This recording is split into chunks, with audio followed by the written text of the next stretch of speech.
buenos días, estimados televidentes. Como les prometimos la última vez en este su programa Columnas de Salud, vamos a hablar sobre los diferentes métodos de diagnóstico que tenemos para explorar la mama. Recordemos que dentro de la especialidad, la imaginología, hablamos de que existe el ultrasonido de mamas, hablamos que existe la mamografía, hay métodos específicos como pueden ser la elastografía, el Doppler de la mama, en fin, tenemos una gama de estudios que nos van a permitir hacer diagnósticos adecuados. Primero que nada, queremos recordarles que ha existido en los últimos tiempos una alta incidencia en el número de casos de cáncer de mama. Por eso es que queremos insistir en este programa y demostrar lo fácil, lo sencillo que puede ser hacer un diagnóstico, y no solamente hacer un diagnóstico, sino también resolver algunos problemas en el mismo momento, como lo vamos a ver más adelante.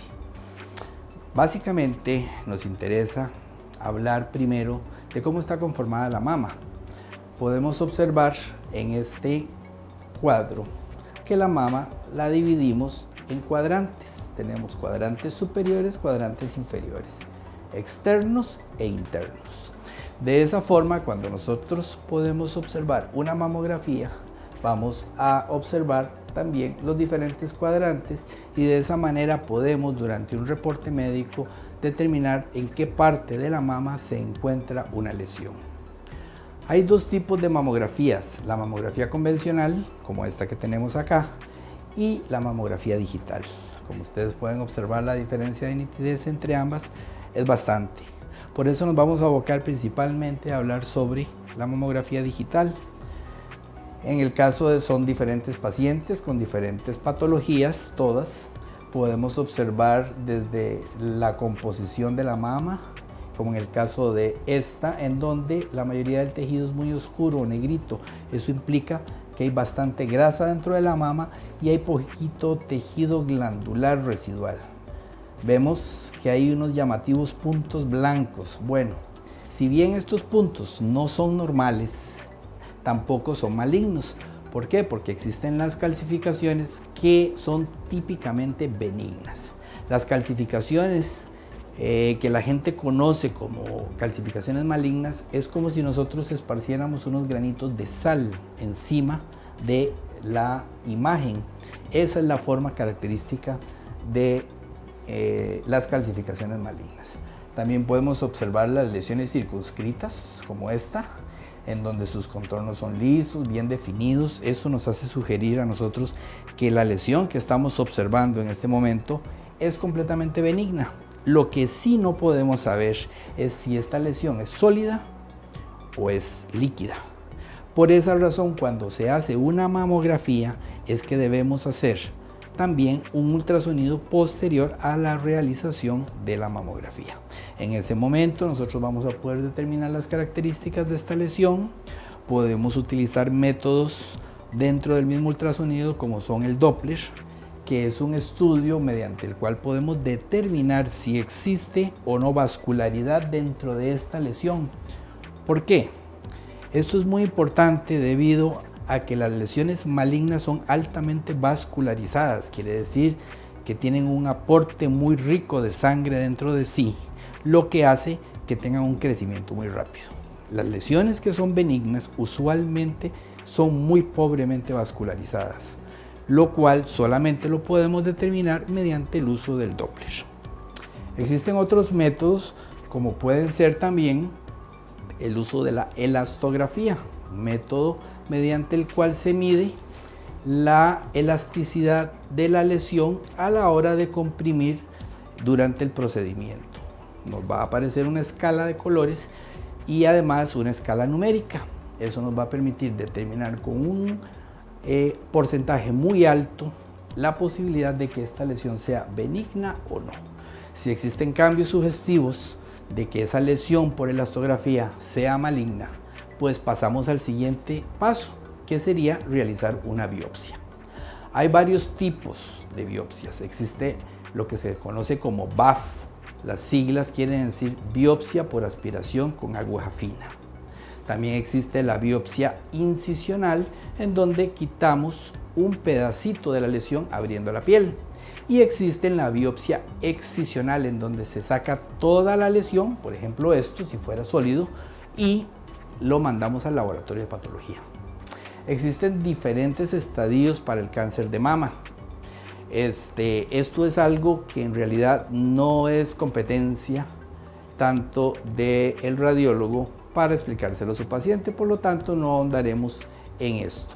Sí, sería importante mencionarles que cuando ustedes vean sus reportes de mamografía van a encontrar unas siglas que quieren decir VIRATS. Esto es un método que se desarrolló en Estados Unidos como para realizar un control de calidad y que todos los radiólogos que valoramos una mamografía nos guiemos mediante estos estadios para que hablemos el mismo idioma. Básicamente, antes de hacer una mamografía debemos de recordar siempre que lo más importante es el autoexamen.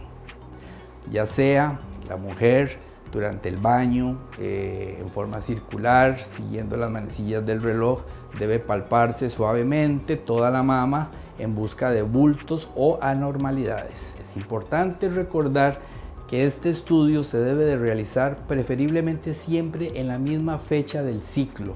O sea que si una mujer se realiza un autoexamen el día 6 del ciclo, debe de realizárselo todos los meses el día 6. También existe cuando el examen que le realiza su médico en el consultorio. Es importante que la mujer siempre valore sus mamas, se las vea en el espejo, mire si hay cambios en la piel, si hay retracción del pezón, si hay enrojecimientos. En fin, cualquier cosa que nos haga sugerir que esa mama no está sana, por favor, lo que queremos es con esto demostrarles que el diagnóstico de una lesión de mama, como lo vamos a ver a la hora de realizar una mamografía, es un método simple, sencillo, rápido e indoloro, y que inclusive si tenemos que llegar a hacer una biopsia o una aspiración, es un método sumamente simple, indoloro, en donde la paciente se va a sentir muy cómoda y vamos a poder no solamente hacerle un buen diagnóstico, sino también resolverle su problema. Después de haber hecho este pequeño resumen para ustedes y hablar de la importancia del autoexamen, de realizarse una mamografía, etc., vamos a pasar a un caso práctico. Una de estas pacientes tiene una lesión focal, como esta.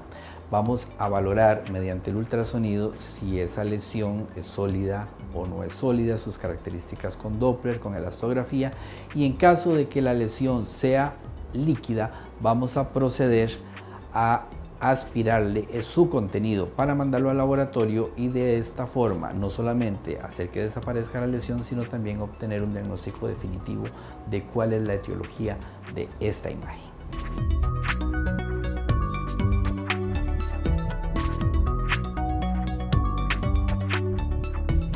Muy bien, ahora estamos realizando un ultrasonido de la lesión que observamos en la mamografía, que era como una bolita blanca de contornos bien definidos.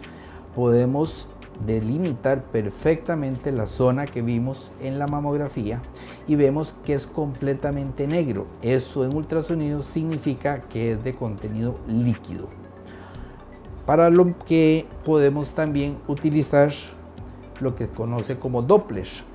En este caso vemos que no hay vascularidad dentro de la lesión, sino veríamos las arterias o las venas dentro de la imagen negrita que estamos observando en este momento. De igual forma existe el otro método del que hablamos anteriormente, la sonoelastografía, en donde observamos el típico patrón de una estructura quística simple benigna, donde se observan los tres colores en la pantalla, el azul, el rojo y el verde a la vez dentro de la lesión. Eso es muy característico de un quiste simple. Ahora, como esto es un bulto que probablemente a la señora le molesta, es bastante grande, tiene una medida de aproximadamente unos 3 centímetros, pues vamos a proceder a realizar una aspiración. A la hora de realizar la aspiración vamos a obtener varios beneficios. Lo primero es que se le va a quitar la molestia que le puede estar produciendo eso, la sensación de tener un bulto dentro de su mama. Vamos a poder mandar ese líquido al laboratorio de patología para que sea examinado y determinar o corroborar que es benigno. Por las características radiológicas, o sea, en la mamografía, y por las características que estamos viendo en este momento en la pantalla, podemos saber que esto es un quiste completamente benigno. Sin embargo, para seguridad, siempre vamos a mandar su contenido al laboratorio de patología. ¿De acuerdo? La punción es muy sencilla. Se hace mediante una jeringuita con una pistola, como si fuera una inyección normal. Vamos a colocar la aguja dentro del quiste y vamos a observar cómo va a ir desapareciendo durante la aspiración hasta quedar prácticamente en nada. Y todo este contenido lo vamos a ver pronto dentro de la jeringa. La pistolita es un poquito llamativa y a veces asusta a los pacientes. Sin embargo, es solamente un mecanismo para aspirar. Y una jeringa completamente normal, ¿de acuerdo? Esto no le va a doler, no le va a molestar. Ok, aquí tenemos el quistecito, colocamos la aguja,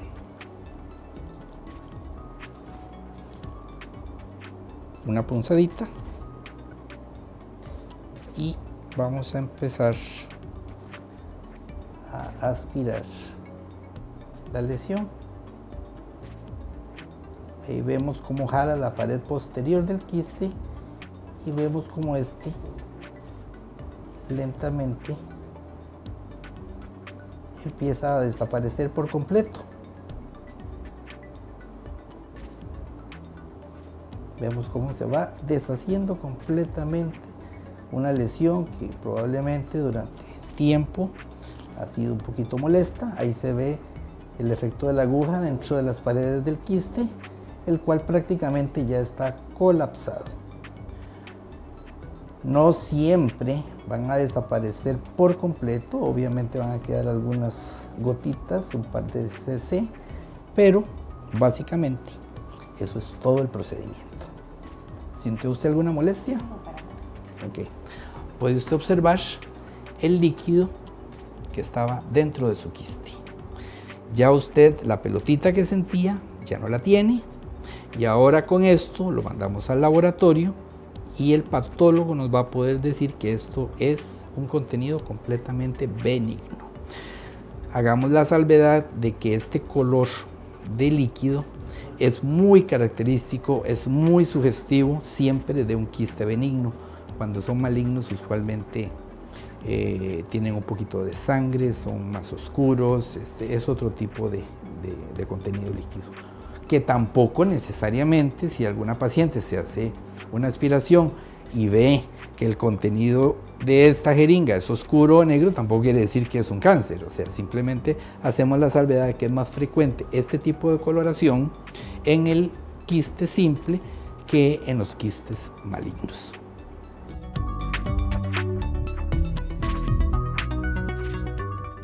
Posterior a la extracción del líquido, normalmente, en este caso fue una aspiración, pero cuando se hace solamente una aspiración de unas cuantas gotitas de líquido que contienen células de la lesión que vamos a estudiar, las vamos a colocar, como aquí lo podemos observar, en el portaobjetos. Esto se va a distribuir en la laminilla y posteriormente se fija con alcohol para que no se degrade. Lo colocamos dentro de esta cajita y esto es lo que va a recibir el patólogo. Esto lo va a observar al microscopio y vamos a tener el diagnóstico definitivo de lo que representa esta lesión en mamografía y ultrasonido, lo que correspondería en la escala de Virat que mencionamos al estadio 6, o sea que es la confirmación de la lesión.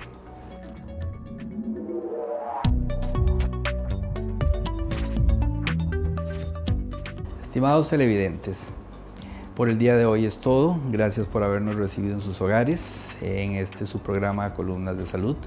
esperando que la información que hemos tratado de transmitirles en una forma sencilla y clara les sea de provecho para su vida diaria.